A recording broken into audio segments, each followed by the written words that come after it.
ဒီတဲ့သင်ခန်းစာကတော့ format painter အသုံးပြုတဲ့သင်ခန်းစာဖြစ်ပါတယ်အဲ့တော့ format painter ကျွန်တော်ပြန်မှရှိရလဲဆိုတော့ကျွန်တော်ဒီ home ရဲ့အောက်မှာကျွန်တော်ဒီပြည့်စည်ပုံစံလေးကျွန်တော် format painter ပါအဲ့တော့ format painter ကျွန်တော်ဘယ်လိုသုံးရတာလဲဆိုတော့ကျွန်တော်ဒီမှာဆိုမြန်မာလို12345ရှိတယ်အဲ့ဒါကိုကျွန်တော်အင်္ဂလိပ်လို12345လို့ပြောင်းချင်ရင် format painter သုံးလို့ရတယ်ဒီဘက်မှာဆိုရင်ကျွန်တော်အင်္ဂလိပ်လိုရှိတယ်အဲ့ဒါကိုကျွန်တော်မြန်မာလိုပြောင်းချင်တယ်ဆိုရင်ဒါ format painter ကိုအသုံးပြုတော့ပြောင်းလို့ရတာပေါ့နော်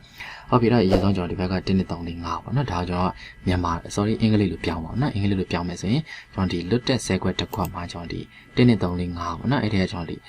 gain တစ်ခုခုပေါ့နော်နံပါတ်တစ်ခုခုကိုကျွန်တော်အင်္ဂလိပ်လိုအရင်ဆုံးရေးရပါမယ်ဒါတော့ကျွန်တော်ကိုကြိုက်တာရေးလို့ရတယ်နော်ကျွန်တော်ဒီမှာဆို1လို့ရေးလိုက်မယ်ရေးပြီးတော့သူ့ကိုကလစ်တစ်ချက်နှိပ်ပြီးကျွန်တော်ဒီ home ရဲ့အောက်ကဒီပစ္စည်းပုံ format painter ပေါ့နော်သူတစ်ချက်နှိပ်လိုက်နှိပ်ပြီးတော့ကျွန်တော်ဒီမြန်မာလိုပုံကိုဆွဲပြီးတော့ဆက်လက်ပေးလိုက်ဒါဆိုရင်ကျွန်တော်ဒီမှာ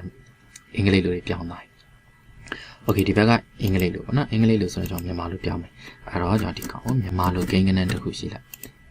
ပြီးတော့သူဆက်လက်ပေး format painter ယူပြီးတော့သူဆက်လက်ပေးလိုက်ဒါဆိုကျွန်တော်ဒီမှာမြန်မာလိုဖြစ်သွားဒါကြတော့ကျွန်တော် game ပြေပေါ့ game ပြေတွေကိုပြောင်းမယ်ဆိုရင်ကျွန်တော်နမူနာတစ်ခုရေးလိုက်တာနဲ့ format painter ရတယ်ဒါကြတော့ကျွန်တော်ဒီမှာဒသမ game ကိုကျွန်တော်ဒီရက်တစ်ကိုနမူနာယူပြီးတော့မြန်မာလိုတော့ပြောင်းလို့မရဘူးအဲ့တော့ဒသမ game ပြောင်းမယ်ဆိုရင်နမူနာအနေနဲ့လည်းဒသမ game တစ်ခုအရင်ဆုံးရေးပေးရအောင်နော်အဲ့တော့နှစ်ဒသမ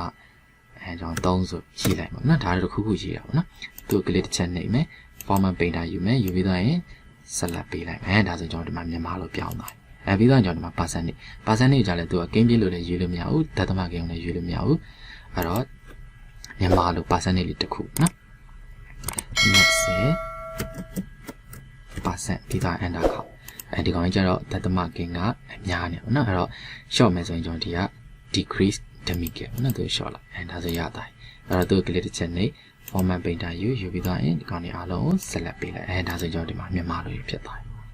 ဟုတ်ပြီနော် okay ဒါဆိုရင်တော့ကျွန်တော်ဒီ format painter အသုံးပြုတာကိုအားလုံးနားလည်မှထင်ပါတယ်